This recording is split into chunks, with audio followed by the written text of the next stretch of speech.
Ladies and gentlemen, it's officially Labor Day weekend, and this is it. This is your final chance at taking part, at joining in on Peak Paver season. Yeah. It's been a great summer. It's been a great summer of patios and having fun. And you know what? Here's the thing. The ground's going to get cold soon, but you still have a window here to get that patio set up so that summer 2026 is a vibe. You're set up, you're locked, you're ready to go for Memorial Day weekend next year. And if you're looking for a deal, reach out to our friends over at Ruther Materials in Succassana and North Bergen. They carry only the best Nicolock blocks, pavers for your driveway, patio, walkway, really whatever you might need. Oh, yeah. Josh, give me one word to describe these pavers. They're great. That's 2 words. Great. Good. Great blocks, great people. We love our friends over at Ruther Materials. Reach out today and have an amazing Labor Day weekend. Hey, this is Jersey. You're listening to the Garden State. You are listening to the Garden State, the only New Jersey podcast that gives you all the news you need to hear this week. My name is Josh Sobo. I'm Josh Chomik. I'm Jimmy Parks. And I'm Jordan Morris. We are back. The iced Dunkin' coffee is flowing. It is 7:19 in the morning, and we are ready to go. So welcome back, everyone. Welcome back, boys. How you doing? It's 55 degrees outside. Oh, woo! Which means next week you guys will have pumpkin spice. Ooh.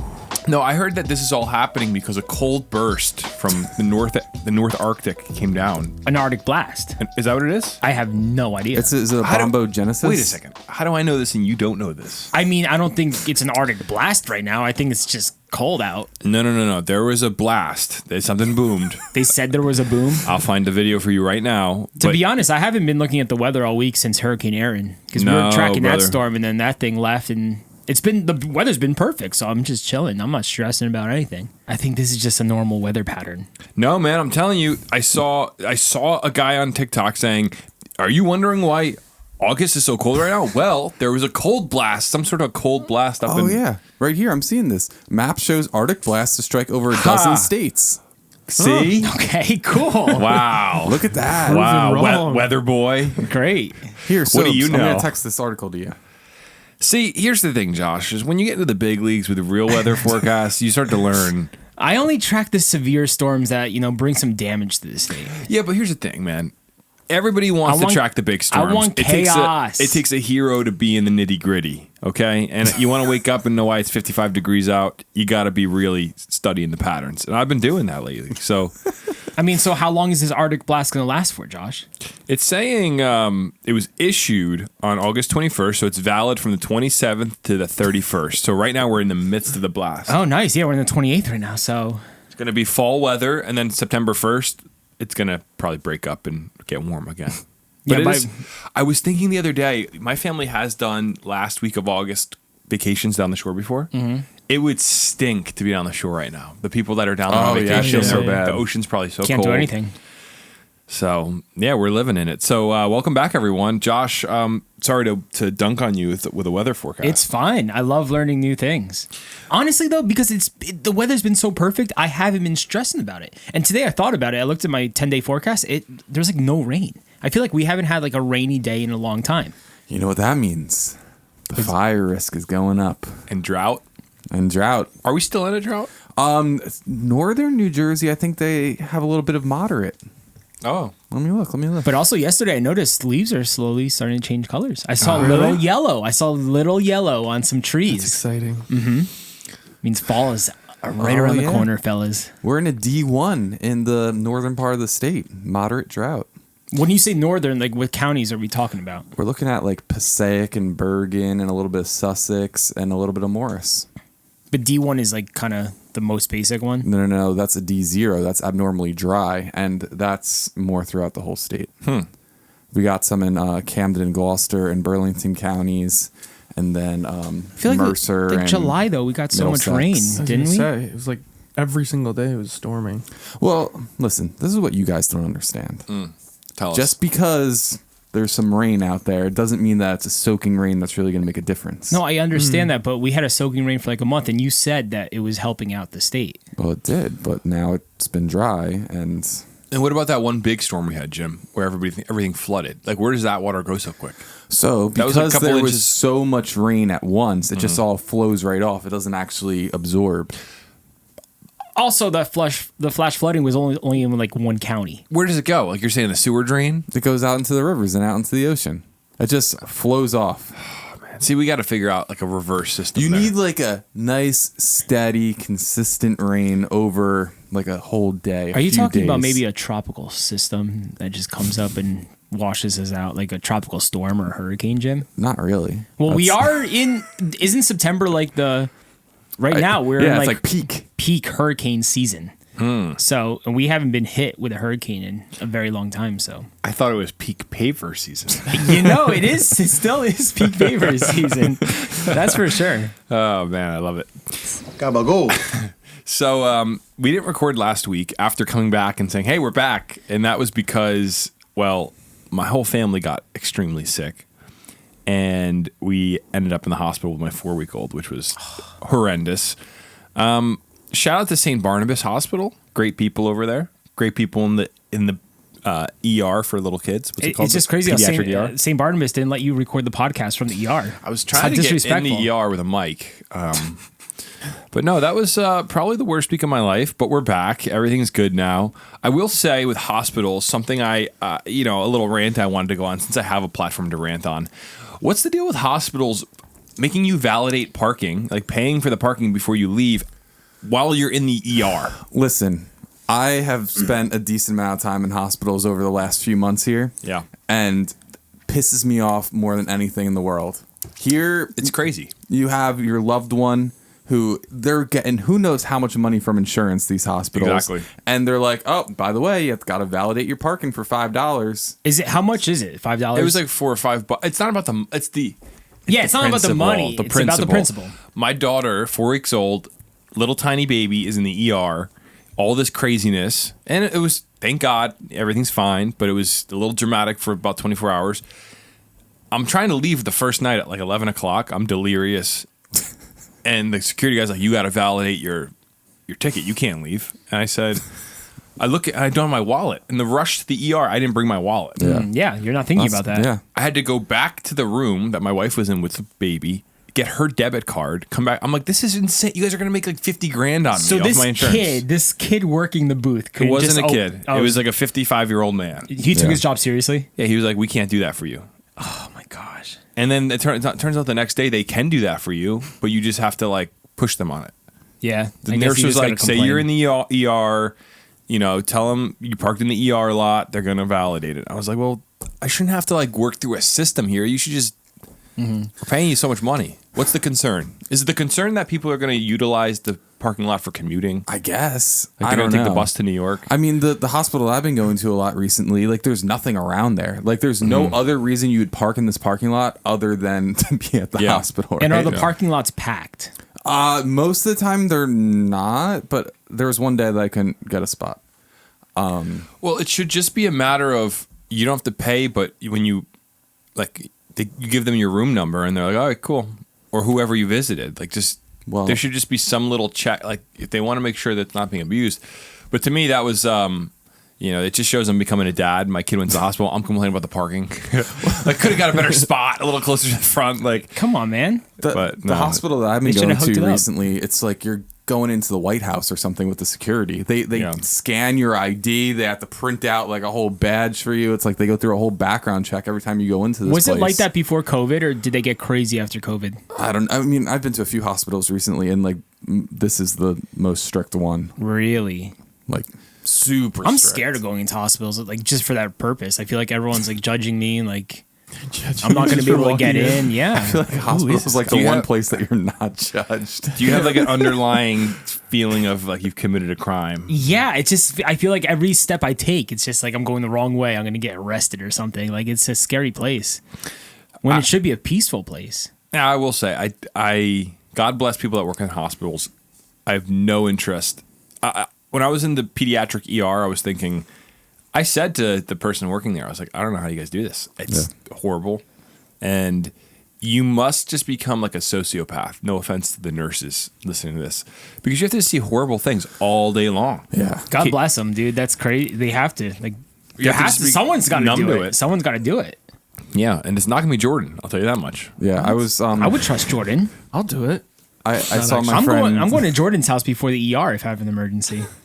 I saw my friend Katie, who's a physician's assistant in the hospital, recently after I was spending a lot of time there, and I said to her, I said, not that I didn't respect like what you did before this, but like I have a whole new level of understanding and respect for what you go through every single day, because like you said, it's horrible. Like, It's not fun. like the things that you see is like, Yeah, I mean, we were sitting in the room when you just hear kids crying all day. One kid was crying for like 24 hours straight. I'm like, what is going on over there? This poor kid, like something, like it's And horrible. in that wing, do you share rooms? Like, there's a split, or you have your own private room for the You're kid? supposed to share rooms, but we had our own room. That's good. Just because there weren't a lot of people there. The other thing that happened before the parking, I just remembered, was before I go down to get the parking, my wife, so we were all sick all week, right? So my wife is just getting better, but she still has a headache. And she's like, "Can you get me Advil? Like my head, I can't sleep. My head is killing me." So I'm like, "Yeah, I'll get Advil." I go to the nurse. I go to the nurse in the hallway. I'm like, "Hey, listen, my wife's got a headache. Can we get some Advil?" And she's like, "We can't give anything to your wife. You got to go get that." So it's everything is. This is in Never Livingston. easy. Everything is closed in Livingston, like in the whole surrounding area. ShopRite, Walgreens, CVS. There was a CVS 24 hours, open 24 hours. That was like 20 minutes away. I'm like, I'm literally about to drive 20 minutes at 11. It was like 11:35 at night. Pay for my parking, come back, pay for parking again. And then as I'm leaving to the elevator, one nurse was like, "Hey, I have some in my bag. I'll just give it to her." So it worked out. She was really, I don't know if I'm going to get that lady. I think that's allowed to happen, but I mean, I don't know. I don't know. Why? Just because? I don't know. Are you allowed to administer? She wasn't a patient. She was just a person asking another person for Advil. Just Advil. Yeah, it's not that big of a deal. But I guess everything. What if Shelby took it and passed out or something? I don't know. Maybe then they're I would just sue the liable. hospital then. But is that why they don't do it? Like they're just scared? Like something might happen? if you're not an administered patient, they can't be giving you medicine. Yeah. Like that's exactly why there's liability. Hospitals are amazing, but the one thing is the underlying everything is liability. Mm-hmm. Liability. Everyone's afraid of getting sued. Yeah, they don't want to get sued, so they got to dot their I's and cross their T's. However, okay, this is the last thing we're going to say on hospitals, but I have another observation. I have a lot of hospital observations recently. In the rooms, like everyone knows what HIPAA is, right? Mm-hmm. Okay. So like in the rooms where it's just like a curtain between the two beds, like how is there any like HIPAA privacy at all? Like I know everything about this guy in the next bed over. Like Yeah, it's kind of weird. everything. Yeah. It's like this is like the most personal of the personal things, and like just another random person. It is kind of weird. How has it never been updated? It's like 2025. Why can't we figure out a way to maybe like I know we need the space, so split those rooms. Why is it just a curtain? Like Jimmy, what's that Seinfeld episode with the guy behind the curtain? George, is it George that goes to the hospital? I don't remember this one. Or is it like there's I don't know. We're gonna talk about it later. Now I want to see it though. Yeah, it's a great one. The woman. What's behind the curtain? I I'm know trying what to you're remember. talking about now. Yeah, we'll have to That's talk really good. Yes. about it. Love Seinfeld. Well, the pig man. Yes, the pig man. That's, that's what it is. That's it. It's so good. All right, should we? I know you guys all did a little something over the weekend. Do you guys briefly want to talk about what you did before we? I know we spent all the time on my crisis. we're happy that your family's healthy. We're all healthy, and You're alive. You're good. I'm gonna be. We were gonna do the pod without the captain last week, but then we were just like, let's just go check out the hurricane. Maybe document that thing. I went down the shore. It was a dud. Yeah. Some coastal flooding. The waves were cool, but nothing crazy. People were freaking out. over Yeah, one of my friends who's a news reporter in Philadelphia texted me, and she was like, "People in South Jersey are expecting this to be the next Sandy." And I was like, Immediately, I was like, "This is not going to be close to Sandy. This thing is 400 miles plus out." Yeah, but that's what everyone says, and then it turns. You know what I mean? No, but that'd be a Josh, hard turn. Yeah, it's just some.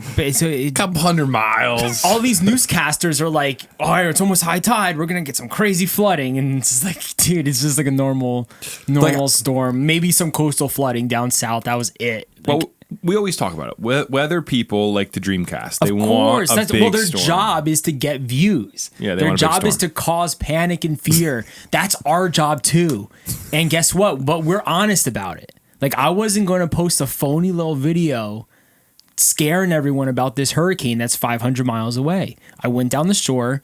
I got some footage. It was kind of weak, so I didn't post it. Yeah, let's be honest here. If you have a house on one of these barrier islands on a super high tide, you're going to get flooding. Yeah.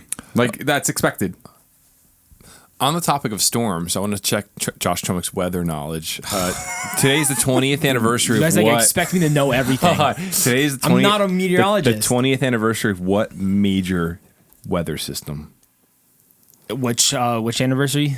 20 years. So easy. I was gonna say Hurricane Andrew was like Nope. 33. It's the 28th. No, 20th. 20th anniversary. It's very simple. 20th anniversary of a major weather system. Yeah. Major hurricane, our lifetime. Oh, so 05. Southern 05. United States. Oh yeah, well Katrina. There you go. Yeah, Yeah. 20 years. I just pull up the weather. I thought you were at first. Yeah, I thought you were saying something about our area. That's why I was confused. Which is crazy because I remember watching that on TV. Same. All right, let's move on. Let's do some actual Jersey stuff. Why don't we dive into the mailbag and see we got some what calls. the people have been saying? Yeah, we got a call from Muff and Patterson. Patterson's been under. We've been getting a lot of messages about this. There's been an issue with the water in Patterson. Let's hear some on the ground information from Muff. Here he's saying. If you want to call in the mailbag, the number is 908 67 99 99 3. Hey boys, it's Muff from Patterson. First off, great to hear your voices again on the radio or on Spotify and YouTube. Interesting tidbit of news that I've been tracking, and I don't know if this is newsworthy, but the Patterson, I don't know if you guys heard about a month ago, but August 8th, all of a sudden, a large portion of Patterson lost all water.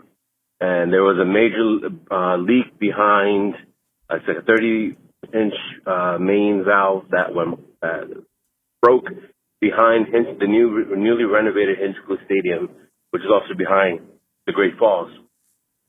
And it took them like a week and a half to fix it. But ever since then, there's been like major leaks or main valves that are just breaking apart left and right ever since.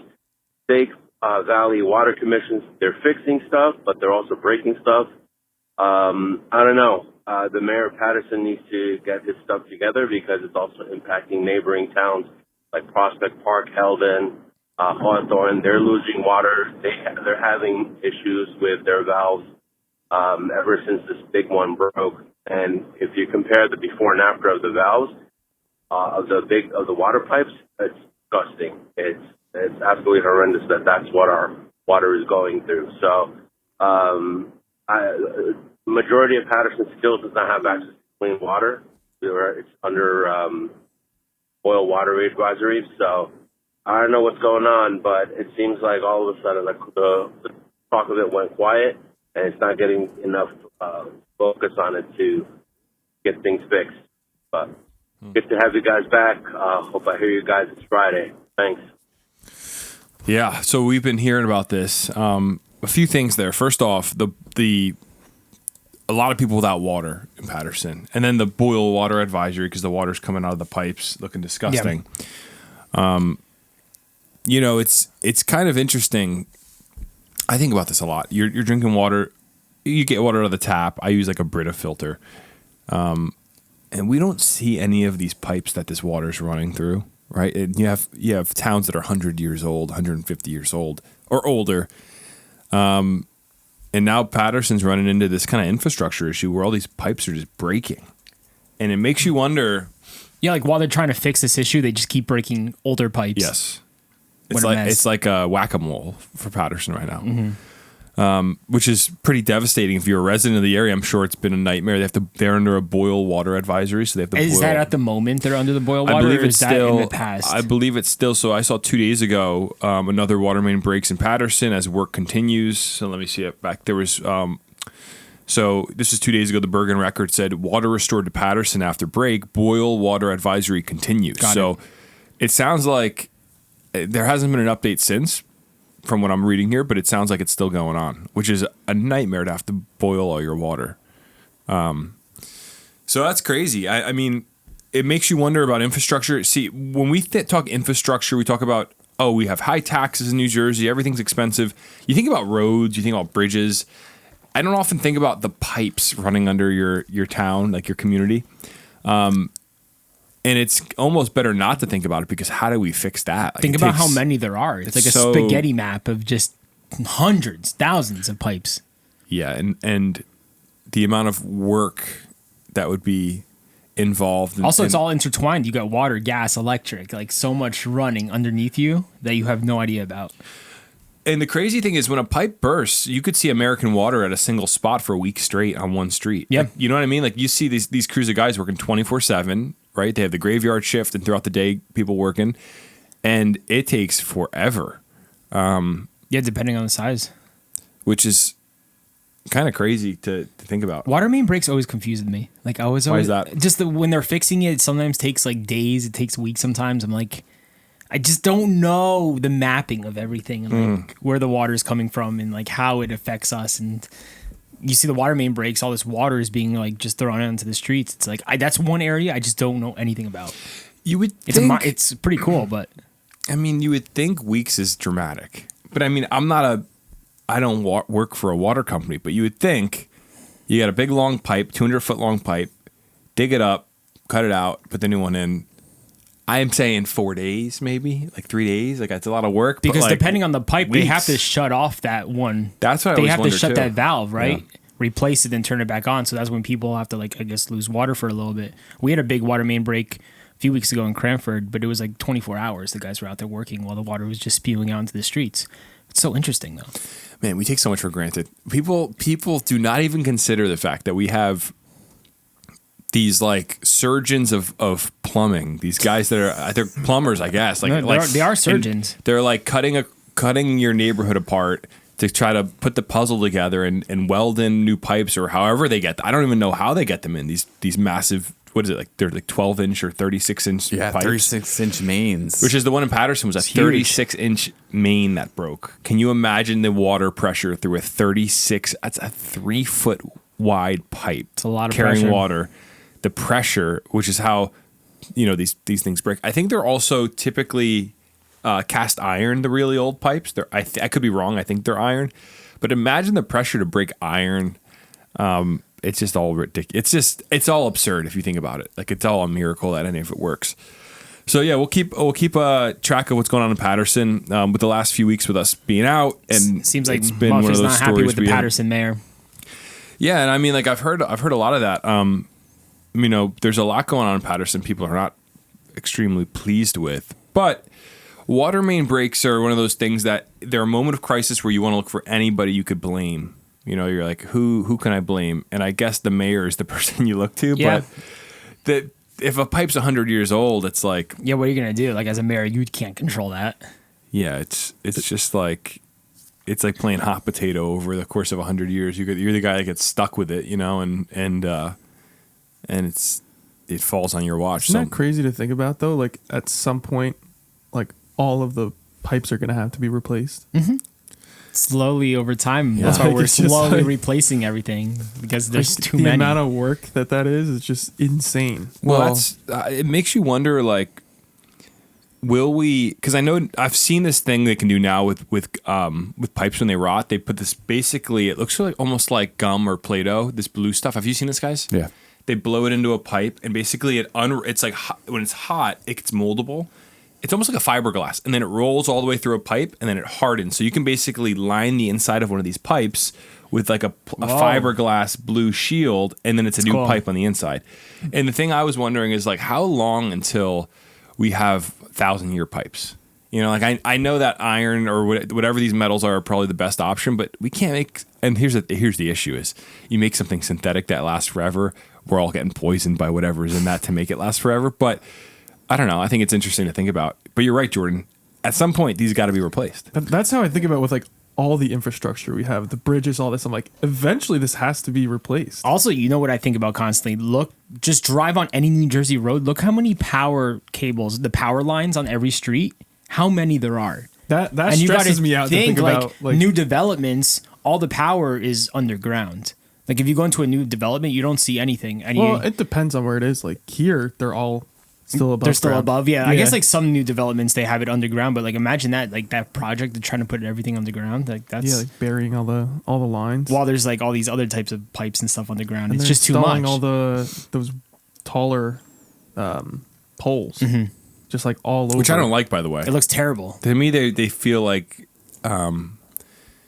not aesthetically. But that's the thing. We've gotten so beautiful. used to seeing power lines like on the streets. You just kinda It's block it out, like, Yeah, you you don't block even- it out because like that's all we know. Yeah. But if you stop and think about how ugly it looks, it's terrible. Jordan makes an interesting point, though, and I think it's deeper than infrastructure. It's all things. Like I'm thinking, I'm about to buy a house. We've talked about that on the podcast that I've been looking for a house for a while. Everything you do at some point needs to be replaced. You could put hardwood floors in your house. Got to refinish them. At some point, they're going to have to be refinished. They're going to be maintained. It's Your like there is AC no unit. your AC unit. Yeah, I'm going to put AC in. There is no silver bullet, and it's kind of like a weirdly depressing, but also just reality of life that like there isn't anything that really lasts. It's But just this the is way. what is good for someone like you. Yes. As a homeowner, I feel like you're going to be a responsible homeowner, right? Like I know some of my friends who have bought homes recently, they don't know how to take care of anything, right? Like they can't do Yeah. anything for themselves. So, But those like, people usually have nice homes because they just pay professionals to do it. yeah, but something about having the respect for yourself to do it yourself. Yeah, I see what you're saying, Jim. You know what I'm saying? I see what you're Like saying. that's the whole Does your fun house in have owning a house. Do you have a basement in your house? Or Yeah. no? So sump pump and all that. There's a sump pump, yeah. Okay, that's huge. Got to be replaced apparently, but You need that. yeah, but I mean, we might have to move the podcast to my I basement. was about to say, if we build a podcast studio down there, that sump pump better be running. As I It's say, gonna just pump make it. sure it doesn't flood. We got to get the best sump pump. Yeah, the high grade one. All right, let's do Let's do one more mailbag. One more mailbag here before we lose the listeners. This is Donna in Cranford. Let's see what Donna has to say. Hey, this is Donna from Cranford. Love the show, you guys. I was listening to the podcast about the beach safety, and my suggestion is this. Everybody has a phone. Everybody knows that they can be geo-tracked. Why not have a setting on the phone where when people step on the beach and conditions are dangerous, whether or not there's a lifeguard on duty, have their phone flash with an alert and like the buzzing to let them know that, hey, there's dangerous currents out today. It's after hours. There are no lifeguards present. Please don't go in the water. Something along those lines. It seems like that would check a lot of boxes. Anyhow, have a good day. Talk to you guys later. Bye. Thank you, Donna. Thank you, Donna. You know, it's interesting. I don't know how the technology works behind the scenes. When you talk about, you get like an Amber Alert. Goes to everyone's phone. Who controls that, an Amber Alert? Is it the government thing? And I know it's a government thing, but like, I don't know. What is there like a specific agency? Remember when the Hawaii missile thing happened like 10 years ago? Crazy. I remember that. That might have been like not 10 years ago, like I don't- 5 years ago. Yeah, I think it was sooner than that, but yeah, it's crazy. That's a good idea. I mean, like, I don't know who would be the responsible. Yeah, like does the party for township, tech. say it's like in Belmar, does the township of Belmar have the power to send out an alert to just the people in that area of Belmar, that the alert that like the ocean's closed? Like, I don't think so at the moment. Or is just that like Send out a just like- nixle, a Nixel? but that only goes to the residents. But yeah, I thought I get NJ emergency alerts. Is that not a thing? but it's something you have to sign up for. Staying informed. NJOEM. Here you go. So this is alerts, mobile, text, and email. Yeah, but you would have to sign up for it. She's saying like if you're just in the area and you know your phone just gets that alert, everyone in that area gets that alert. I think an easier thing would be for them to put some sort of a post or something, like a lamp post or something by the end. This is how Well, that's the thing. ridiculous. They have signs. Like, they have signs, but that like say they're it. not living. The signs aren't living. You know, like meaning it's very easy when you're walking on a beach to ignore a piece of paper or a sign with a warning. Like there needs to be something that's living, like like a traffic light sort of thing at every beach entrance that's red, yellow, or green, depending on conditions, and make it go red. And then everyone that you're walking on, you see the red light, you're like, okay, hey, I know that's again ridiculous and expensive, but I think it has to be physical like that and it has to feel like it's being updated every moment. You know, What percentage of people That'd do be you easier. think see a red flag on a beach and have no idea what it means? I think most people. Really? Yeah, I think I so. don't think they know what it means. They probably just don't care or don't see it. And that's the thing too. It's like how many people are going to get an alert and be like, I could do this Yeah. myself. I'm fine. Like, But here's the issue with the flag. I and think this it's is always why- just the stubborn people that don't care. You're definitely right. There are people that are going to swim even with a red flag. The thing with the flags, to me, is lifeguards leave those big chairs on the beach, and it sometimes feels like. And do they leave the flags overnight? If it's or no? I believe so. Yeah, especially if it's closed. It feels to me like maybe this is just me. It could feel like those flags are irrelevant, like they're just there. I don't know. Sometimes I just feel like, has that been updated? Is it accurate? When the lifeguard's in the chair, of course I know it's accurate, but like if it's just a flag there, I think people ignore it. Yeah, it could be easy to blend in. It's just like, okay, there's a flag. I mean, like maybe they just left the flag because they're gone, like they leave it overnight, like, or is that an actual, like you're giving us a directive? Hey, the water's dangerous, don't go in. I think the flags. I think wish the I could- flags are antiquated because they're easy to ignore. I think you need like something more modern by the entrance of these beaches. And then you're right, Josh. Like, we're going to make all this investment and people are still going to drown. The Like- reality is, there needs to be a common sense element where people are looking at the ocean and going, "This doesn't look safe right now." Like the family that we did the story on a few weeks ago where the one man died from drowning from the rip current. They said the family didn't speak English well. So that's why they put Spanish signs up. Do you think if there's a Spanish sign up that said "Do not swim, beach closed," this family would not have gone in the water? No, you're right. They would have still swam. That's what I thought. yeah. That's just common sense. I mean, at a certain point, yeah, I think it's a lot of investment for. See, but this is the thing. Culturally, we aim towards the lowest common denominator. There's always going to be somebody that dies on a roller coaster. There's always going to be somebody that drowns in the ocean. There's always going to be, like there's always going to be that person that does the thing they shouldn't do and they die. And it's like, are we going to bubble wrap the whole world forever until you don't have to use common sense to know, hey, nobody's in the ocean. There's no lifeguard here. I'm a horrible swimmer. Why am I going to go in the ocean right now? Yeah, It has to. I don't know. So, I agree. Donna, good thoughts. We'll have to see how the state responds. They're putting up signs. Will that make a difference? I don't know. I mean, Like them closing the beach earlier, is it going to make a difference? Probably not. People are probably still going to go in. But I think they're going to like start fining people if they're like caught on the beach when it's closed now. But like, come on, how much is that really going to do? Who knows? We'll see. I just you can't fine people into having common sense. Yeah, I You can't be know. like, oh man, you're getting a They're just going to ticket. go to a different beach. Yeah, and that's exactly it. If there's somebody that wants to swim in the ocean, they'll just go to another beach. Mm-hmm. And I don't know. Maybe they need netted off areas for swimming, like they have in like Australia. Oh no, they actually do that in Australia. I think so. That's just too much work right there. You net off a part of the beach where you could just that's safe. Go in that area. And would they just take that on net, like when it's open? No, I'm saying like it's like an area where the net goes out. It's like a box that's 100 feet into the ocean. Oh, So you anchor a net in four corners. So you're swimming and you can't go beyond the net, like a lake. Like lakes. do yeah, that. yeah, lakes do it. Is yeah. that to stop people or is that to stop like I think fish it's coming in. sharks? I think it's both. But I mean, like if there was a netted swimming area, then maybe we wouldn't have people going out to sea. I don't know. I mean, it's just impossible to do at the ocean. It's too big. I know. Someone- It's all someone ridiculous. This is don't all get like caught. And in then the yeah, net it's or a waste something. of money and time and I don't know. I'm just trying to be pragmatic here. I don't know. there's no fixing this. It's just use There common really sense. isn't. I know not to go into the beach if it's rough. Easy. It is. It is what it is. No, I'm trying to think of a way to disagree with you, and I think I just agree with you. Thank you. Can't disagree with you.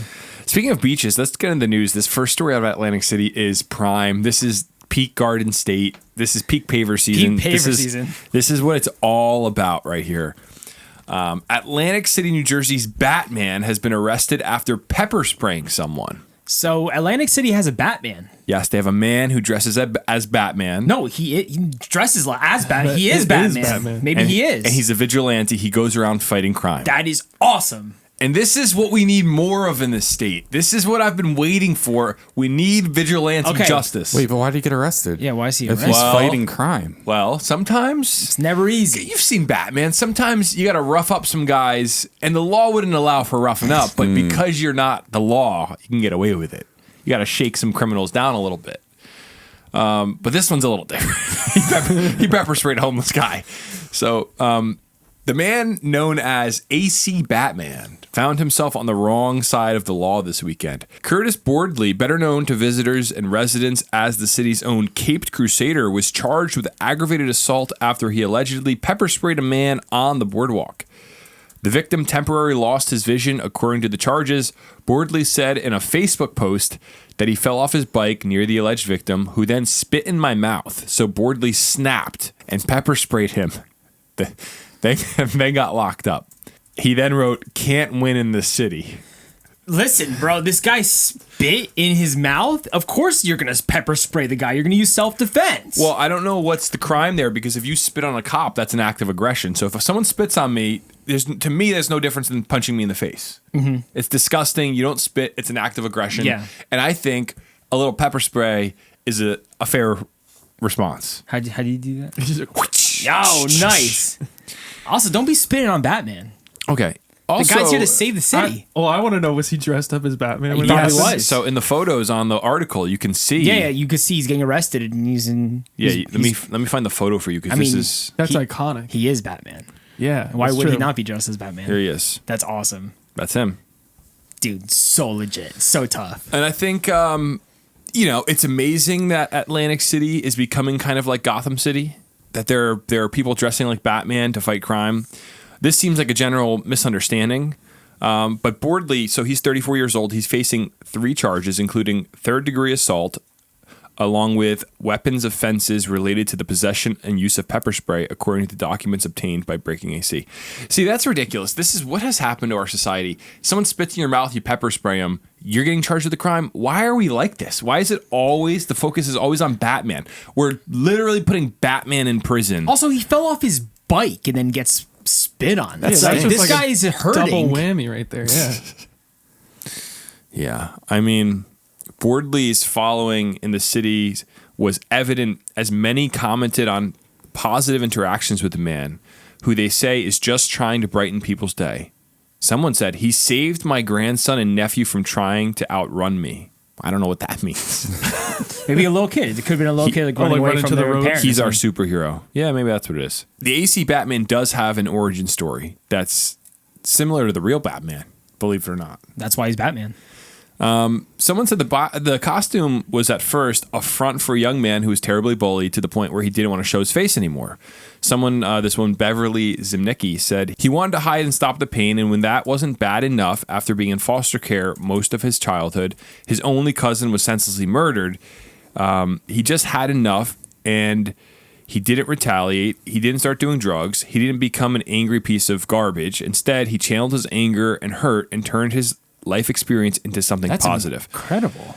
This is like a real origin story. And I say free AC Batman. Well, I saw a TikTok of like this AC Batman walking this girl in a bad section of Atlantic City at like midnight to get her safely to her car or to wherever she was going. Yeah. So she wouldn't get like mugged or something. And like, Which is awesome. Yeah. You just hear a lot of stories about how this guy's like helping people in Atlantic City. And he gets arrested for pepper spraying a dude who spit in his face. Come on. It's not like he tried stabbing or shooting the guy. That's an even transaction. He didn't even punch the guy. Just pepper. He's self-defense. Yeah, it's just like, you get how about spit in your mouth? Okay. Yeah. Why doesn't the article say anything about the guy who spit on him? What happened to that guy? Yeah. You know what? We always attack the heroes. And here's the other thing. On his Facebook, he has his working history as AC Batman / Devil Hunter. That's amazing. That's awesome, dude. So this guy is the real deal. I think we got to get him. We got to get him like some sort of a special credential for the city, where he can go around and administer some level of justice. And it can't be like parking tickets. It's got to be like pepper spray every now and again. So this article actually talks about like his experience. He's saying he fell off his bike onto his back while Boardley was on the ground. A man with mental health issues insulted him and then spat in his mouth. Boardley said he lost it. I crashed out, grabbed him by the shoulders, tripped him, and pepper sprayed him. And then this is his statement. I do apologize. I apologize to the guy for pepper spraying him. He's mentally ill or mentally off, so I do feel bad. I didn't know at first. So it just sounds like a, yeah, you're gonna if someone mistake. If you fell on your bike and someone spit in your face or your mouth, like you're gonna try to defend yourself. This guy's probably trying to rob you or something. You don't know what kind of disease that guy has too. That's disgusting. Like that's horrible. Like a good shot, by the way, straight in the Yeah, mouth. That's like good accuracy. Trying to take out the Superman. I mean, the superhero of the city. You know what? I have a feeling if crime doesn't get better in New Jersey, we will see a million Batmans rise up, and the AC Batman will be just the first of many. I can't believe I never heard about the AC Batman until this story. I know. It's pretty cool. If you're from AC, let us know if you have a story about this guy. Doesn't being a vigilante sound kind of fun? Yes. Yeah, Like- we've spoken about it before. Like we you need just some more of that. Stay up all night, drive to a really rough area, and just stop criminals. Yeah, because the cops are not doing it. Yeah, I mean, like the cops, their hands are tied because our state hates justice. So all they want is for criminals to get out as soon as they commit crime. Then you have somebody named Devil Hunter / AC Batman that comes along, and he's out there hunting down the devils of the night. And then he gets taken out. We should go down and film a piece with AC Batman. We'll love to find him. I think that's really cool. Free AC Batman. Free him. We should get a T-shirt. Free AC Batman. Moving on to something a little bit more lighthearted. We've talked before about the American Dream Mall many a time. Cursed. And now Paramus, New Jersey is set to sue the American Dream Mall over remaining open on Sundays. I knew this was coming eventually. Yeah, I mean, people know. Bergen County blue laws, you can't be open on Sundays. American Dream Mall has said, we don't care about your laws. We're staying open. And now Paramus is putting their foot down. Paramus is pissed off. Paramus. Don't mess with Paramus. So the New Jersey borough of Paramus is suing the American Dream Mall for staying open on Sundays in violation of Bergen County's blue laws.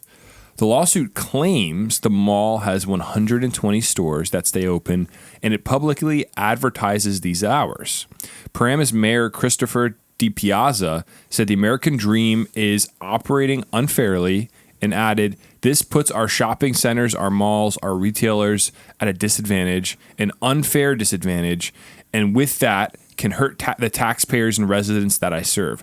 I think he's right. He has a fair point. If you go up Route 17 on a Sunday, everything's closed. Right? So why should American Dream Mall get to remain open while all these mom and pop shops and other big retailers are all forced to close down? Yeah, it stinks. What makes them so special? Yeah, but aren't they the ones putting their shops like in a bad spot with their laws? Because it's like technically they're putting them at a disadvantage because you could just go outside that area to shop.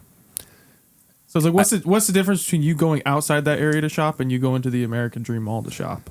You're definitely right, because I'm sure people on Sundays go outside of the area. But I think the bigger thing is, if you're in Bergen County, is it just a couple towns or is it the whole county? It's Bergen County. If you're in Bergen County, you got to abide by the rules. I get what you're saying, but I think within the county, they all got to play by the same rules. Yeah. But I think you're right. It just seems silly. Like he's saying they're putting the other places at a disadvantage, but it's like, aren't those laws putting them at a disadvantage? Because they still got to compete with all the other shops in Yeah. the general area that don't have to abide by that My law. question is, Yeah, like, but the thing is- has anyone tried to like abolish this law in Bergen County? No, people like it. People in Paramus are flipping out. They're like, we like the blue laws. Got it. Because Route 17 is quiet on Sundays. Yeah. And I don't think it's for everything. Like, I think supermarkets are still, so you can get your grocery shopping done. But like, why does Crate and Barrel and LL Bean and all these stores need to be open on a Sunday? I agree with what Jordan's saying, but a county can only be responsible for the county. They can't go, and then you open a business there, you're understanding this is a blue law county. Gotta if we follow the don't- rules of the we're gonna- county. yeah, like we can go somewhere else, but there's still going to be a market for, like IKEA's in Paramus, I think that's Paramus, right? Yeah. I think I get what you're saying though, Jordan. I think it's true. But if you open a shop there, you're understanding, hey, we're going to get 6/7 of the profit we would have gotten elsewhere. Yeah. Unless people just adjust their shopping patterns. Yeah.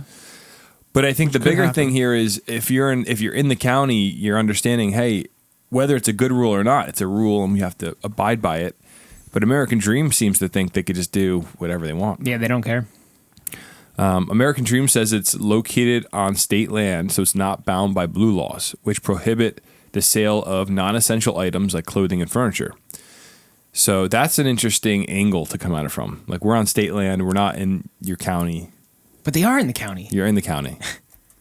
So I don't get that. Wait, but is MetLife technically there too?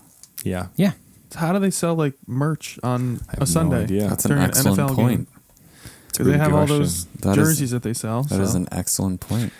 Huh.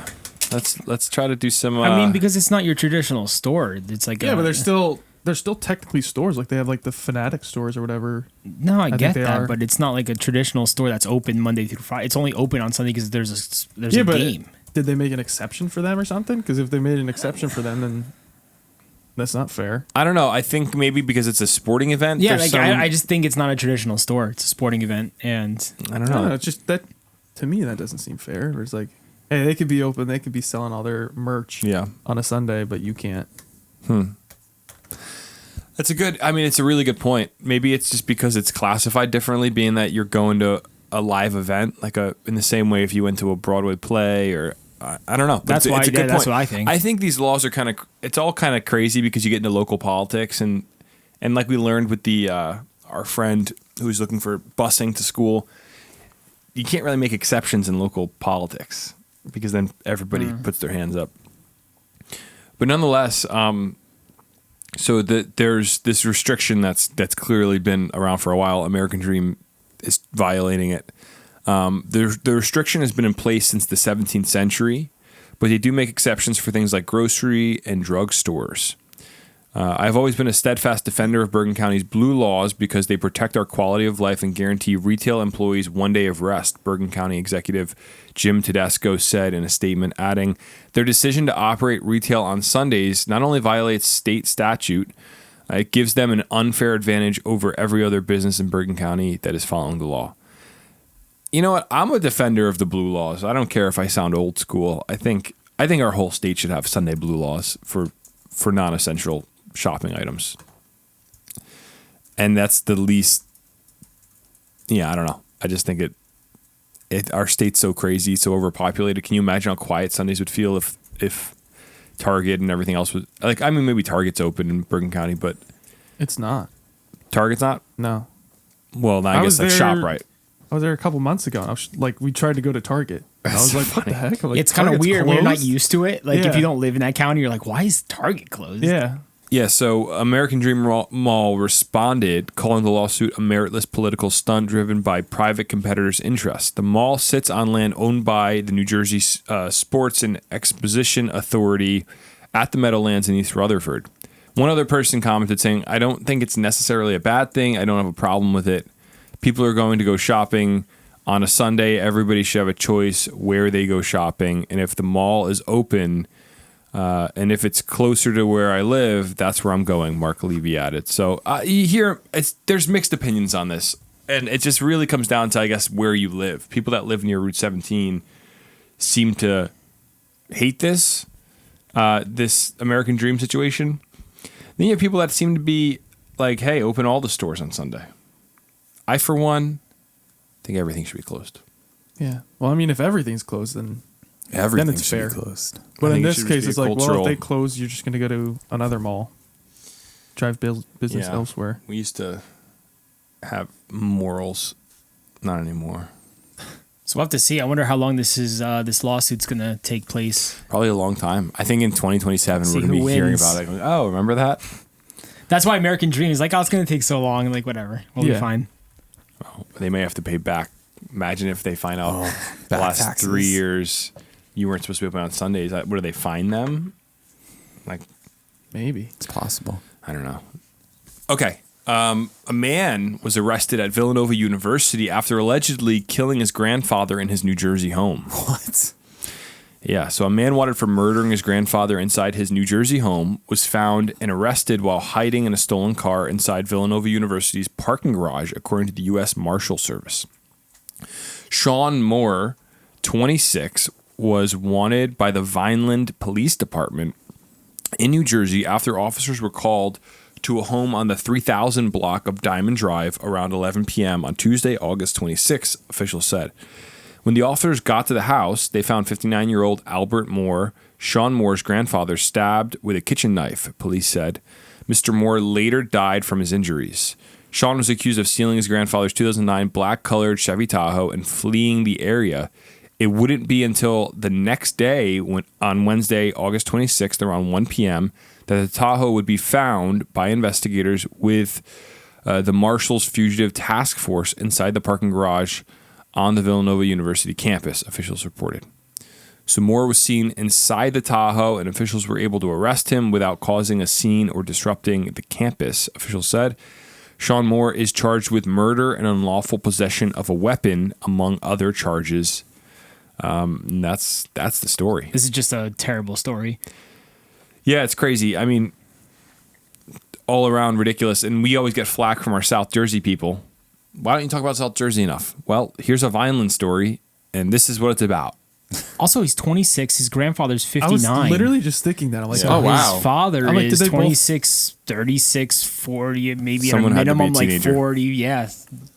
Well, I think You don't have to think have about like a multiple. 26-year-old. My grandfather's 59 years old. Wow. One of them had to like have him at like Teenager. a teenage. Well, Yeah. I feel like both of them probably did. Well, Like if they were all 18. 18, 36, another 18, what's that put you at? 36, 46, 50. I'm not good at math. 54. So there you go. Maybe like 3 generations of having a kid at 18. Pretty cool. 2 generations, I should say. Gotta cra- keep 'cause it going. I was thinking that too because I'm like, my dad was that age when I was 26, or around that age. Yeah. It's always sad reading a story like this, how, I don't know what caused him to murder his grandfather, but Well, he's arrested now, and yeah, it's good you they know, caught him right away. But it's a I shame. mean, the next day they caught him in the parking garage, but yeah. Dark There story. are so many crazy people around us right now, and the more you read the news, that shooting yesterday, there's just crazy people everywhere. Well, yeah, that's the thing. We don't cover stories like that. We rarely touch stories like that anymore because it happens all the time, every single day. And it's really sad. Yeah, there's definitely a mental health crisis going on in our culture where people are just losing their minds. Spitting in Batman's mouth, Well, I mean, that might be the sanest response I've heard in the news lately to something crazy. Yeah, it could have been as worse. Batman. He could have done a lot worse. But you every day you read the news, there's just people doing crazy, crazy stuff. Yeah. And I think we really need to, when we were teenagers, we would go up to Morris Plains to Greystone. Remember that, boys? There used to be this old Greystone, and it's in the Bob Dylan movie. It's where Woody Guthrie is. The Greystone is like a mental health facility, and genuinely, I think we need to open up those big federal mental institutions again and go hard. That was a state facility, and Was it? Greystone is still active on the property. Do you think, though, it's federally subsidized in some? It has to be, right? Like the federal government's contributing to that. I'm sure they get federal funding just like every other government. But is agency. Greystone? So it's state owned, but is it like the type of? I mean, it's a place you go to when you're dealing with mental illness. I think back in the day. Well, back I'm in the talking day, about it like was the way one flew over more. the cuckoo nest, like Back in the day, it was way more. institutionalized. Yes, because we went through a whole deinstitutionalization. Yeah. that happened, but I mean, back in the day, those places were doing a lot of experimental things that weren't. They were doing necessarily- naughty stuff. But I mean, if best either. if we weren't doing one flew over the cuckoo's nest lobotomies and stuff, and we just institutionalize people, I think that's where we're going to end up as a culture because we've been talking about a mental health crisis for the last decade. At some point, this bubbles over, and all the people that are out of their minds go crazy, and it gets it becomes anarchy. And I think it's not. And we talked about a homeless situation a while back on the podcast. I don't think it's moral if somebody's dealing with severe mental problems. And I'm not saying this guy that killed his he might have just been an angry kid. He may not have been mental, but we clearly have a lot of crazy people running around. It's not humane if somebody has severe mental illness to go, well, they're just going to exist and run around the streets and maybe murder somebody. Like, no, you got to do something about it. I mean, we'll see what happens. Yeah. What do you think, Josh Tromick? I think it's just a sad story. I have no other comment about this story. All right, let's keep moving here. So this is moving on to some beef. The New Jersey grocery chain Stop and Shop has had to pay a $75,000 fine after selling spoiled beef. It seems like not a lot of money. 75 G's to sell some spoiled beef. I guess it depends on how much beef it was. I guess. It's like This one is package. terrifying. I would hate to be that guy to buy the spoiled beef and then you get sick from that. Yeah. Did the people who bought the beef get anything out of this, or were they just like, "Oh, sorry"? They My got bad. they got beef with Stop and Shop now. They got points on their little Stop But yeah, and like Shop card. $75K. The Stop and Shop's probably like, oh, it's That's nothing. no That's big deal. Then we're gonna keep selling it. Maybe if this was like a local place, it would Yeah. hurt a lot more. But like $75K doesn't seem much. But like Josh will give us the details.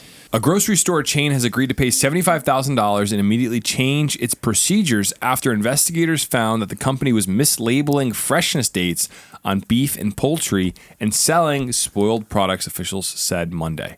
Ocean County Department of Consumer Affairs officials said a consent agreement had been sent with Stop and Shop supermarkets to pay $75,000 in fines and penalties to implement stricter safeguards to ensure accurate product labeling and compliance across all of its 46 New Jersey locations following the investigation that started because of complaints about the sale of spoiled meat and poultry at the Stop and Shop in Toms River. At Stop and Shop, we take all food safety matters very seriously. Of course they do. Daniel Wolk, the external communications manager for Stop and Shop's New Jersey stores. At what point does our parents' generation of PR statements go away? I know. I was about to say don't these think PR ever. statements are so. We're so polished. There's like, Yeah, oh my It's bad. like the Cracker Barrel thing where they're coming out and they're like, we take our customer base very seriously. We heard you. It's like, when can someone just go up there and be like, hey guys, look, we like just go up and say, we screwed up. We're not going to change anything.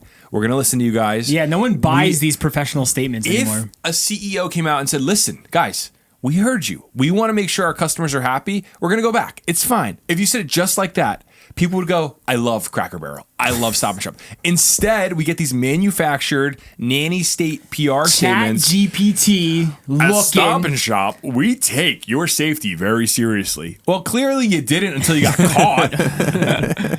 It's like if I hurt my wife's feelings and I was like, in this marriage, I take your safety very seriously. Like, she's like, what's wrong with you? Can Like, you read the rest of the quote in that voice, that PR voice? It's great. At Stop and Shop, we take all food matters very safe. Wait, hold on, where'd he go? Your voice is deep. It's great. Yeah, so. Oh, here's what he said. With respect to this specific situation, upon being notified of the matter, we conducted an investigation and took immediate action. We follow industry best practices and manufacturer's instructions on expiration dates on our products. I'm Barack Let me Obama. just say, I hate best practices. Yeah, like well, best practices are for nerds, man. I mean, like, just do the right thing. See, this is the thing. We don't have to have all these laws in place if people are just honest, moral, good, decent people. Why are you playing with the There's beef? so many who aren't. Playing with the Everyone's trying to pull one over on us. So that's why we have to have these PR statements, man. At Cracker Barrel, we have heard you. We hear you loud and clear. It's like, shh, just stop being a nerd. Yeah.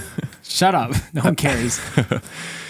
I just think it's like not human. That's why it irks me. It's like you're lying. You're lying. Just be honest. Say, hey, we screwed up. Yeah, no one's going to buy that. Just come out and literally say, we screwed up. We like you guys a lot. We like making money off of you. We like making good food you enjoy. We're going to change back to how things were. That's it. Thank you. Have a good day. Yeah. And everyone will go, sweet. Okay. Cool. That's how it should be. So beef and poultry were stamped with dates indicating they were put out for display rather than when they were packaged, creating the appearance of freshness well beyond the actual delivery dates, officials said. So it doesn't sound like somebody got sick Yeah, here. so It I just guess sounds like they just investigated and then they found out. It's not like people were eating the beef and then like getting food poisoning. So Yeah. like that's a good thing. Like it didn't get to that point. It didn't, yeah. But like how often are these investigators going through supermarkets? I think pretty often. Are there people constantly like I undercover? would hope so. That's pretty cool. Do you ever being like a undercover food investigator? That's an awesome job. How do you get into that industry? Have you ever seen when you go to the deli counter, the scales have the stickers on them? Yeah. There's like the weights and measures board that go around and they just make sure scales are being. It's the same thing with gas pumps. Like there's a division of the government that goes around and they go, I'm going to put my 1 kilogram weight on your scale and make sure it says 1 kilogram. Because if you're lying, you're going to get a major fine. I feel like that's such an easy job and it'd be so much fun. I think it'd be a great job, and you're just going around. How do you get into that? I think it's the weights and measures. Let me check. Weights and measures. What a cool place. The state. Okay, so here you go. The State of New Jersey Department of Law and Public Safety, Office of Weights and Measures. I'm sure this is like a 300-year-old thing because back in the day we probably used scales for everything. Basically, they just go around. I worked at a jewelry shop where we'd buy precious metals, and we had stickers on our scales. The state had to come by and check our scales. How often would they come by? I never saw them, but they came by at some point and checked. Maybe they did come by. You didn't know it was a state. Yeah. Maybe they were like, hey, pretty how cool. much does this weigh right here? All right, let's move on to the last story of the day. An 82-year-old New Jersey man sets the record for the oldest open water lifeguard. That's currently on the job. Yes. Wow. 82 years old, a lifeguard at Bayhead Beach in Bayhead recently secured the world record for the oldest open water lifeguard according to the Guinness World Records. Oh, so Guinness World Records marked this guy. Yeah. That's cool. It's legit. His name, I think he's Polish like myself, so I'm going to try my best at saying his last name. First name, Edward. Last name, Kazuskiewicz. Edward Kazuskiewicz. There you go. Kazuskiewicz? If I said that name wrong, I apologize, Mr. Kazuskiewicz. So the Monmouth County resident, Edward Kazuskiewicz, an 82-year-old lifeguard at Bayhead Beach in Bayhead, recently secured the world record for the oldest open water lifeguard according to the Guinness World Records. Born in November 1942, Kazukiewicz began his open water lifeguarding career 63 years ago in 1962 with stints at numerous beaches. That's so cool, dude. So NJ.com reported that the lifeguard has taken on a mentorship role at Bayhead Beach over the years, in addition to his lifeguarding duties, with 2 newer lifeguards joining him on every shift. He also told the outlet what advice he gives to the younger lifeguards. I, over the years, have learned that the more proactive you are, the better off you are. I keep trying to emphasize to the kids that sit with me that a dry lifeguard is a good lifeguard. In other words, you see what is happening in front of you and you try to keep people from getting into trouble, he added. I love that. I love when there's like wise older people that are They need this. that are training the young guys. Yeah. Trying to Need help that in them. every industry. So Ed began his lifeguarding career in 1960 as a pool lifeguard at the Olympic Pool in Irvington. That's pretty cool, man. Before beginning open water lifeguarding in 1962. I wonder if the Olympic Pool in Irvington still exists. Let's see, look that up really quick. I'm curious. There isn't currently. Yeah, this sounds like it's closed. Sad. Wow. Piece of history. Wow, look how big that pool Yeah, was. that's awesome. It looks like a massive. Olympic Park. That's Man, what it was the called. world has changed so much. Irvington used to have this beautiful, massive pool. Well, shout out to Mr. Kazukiewicz, a legend in the Garden State. What a guy. He's also a member of the United States Life-Saving Association, where GWR noted he is a certification officer and judge. In an Instagram post celebrating the world record, USLA shared photos of Kazukiewicz from various stages during his 6-decade career. It's a long time. It's a lot of years to be saving lives. Shout out to lifeguards, man. I think lifeguards are awesome. They're an underappreciated group, and we honor the thin red line, which I know is fire, but like the even thinner red line.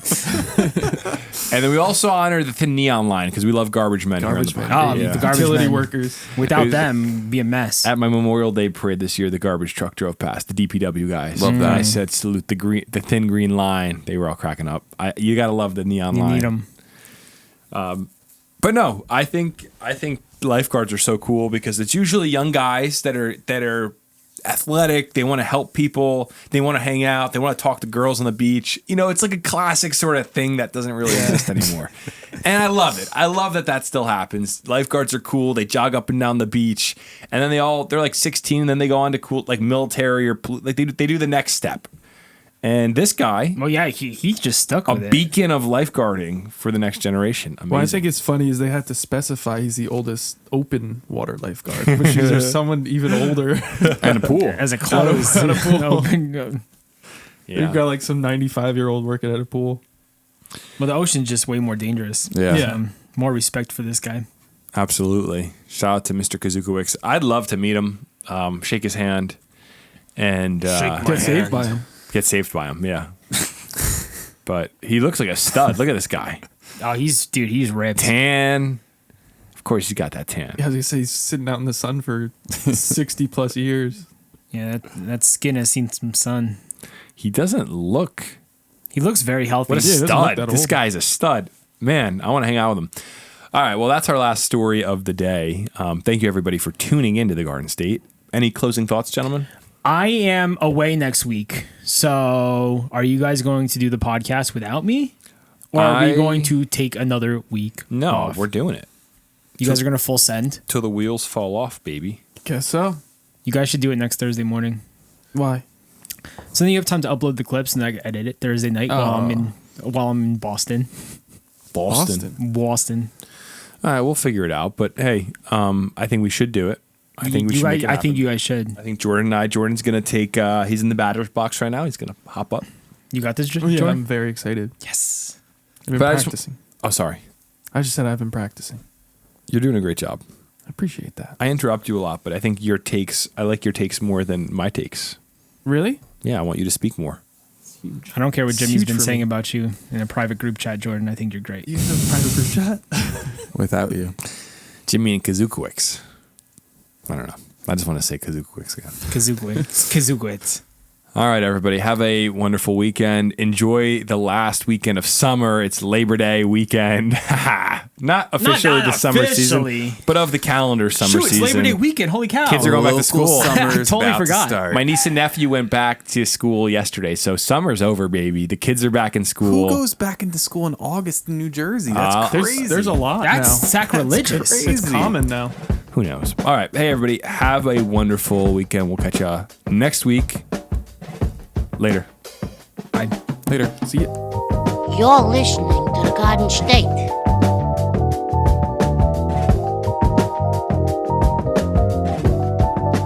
The Dirty Jers.